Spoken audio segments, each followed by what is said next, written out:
ಬಾಪೂಜಿ ನಗರದಲ್ಲಿ ಅಕ್ರಮ ice cream ಘಟಕದ ಮೇಲೆ ದಾಳಿ. ಕಲಬೆರಕೆ ಮತ್ತು ಅವಧಿ ಮೀರಿದ ಪದಾರ್ಥ ಬಳಸುತ್ತಿದ್ದ ಬ್ಲೂಬೆಲ್ ಸೀಸ್.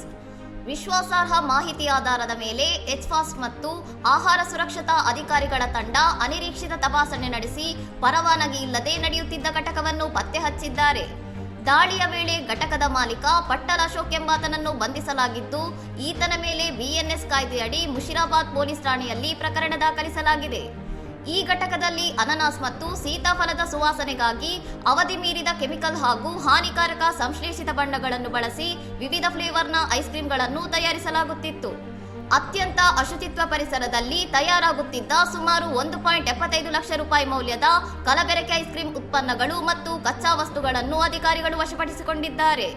ಸಾರ್ವಜನಿಕ ಆರೋಗ್ಯಕ್ಕೆ ಗಂಭೀರ ಅಪಾಯ ತಂದೊಡ್ಡುತ್ತಿದ್ದ ಈ ಅಕ್ರಮ ಜಾಲವನ್ನು ಭೇದಿಸಿರುವ ಅಧಿಕಾರಿಗಳು ಇಂತಹ ಹಾನಿಕಾರಕ ಉತ್ಪನ್ನಗಳು ಮಾರುಕಟ್ಟೆಗೆ ಸರಬರಾಜಾಗುವುದನ್ನು ತಡೆದಿದ್ದಾರೆ.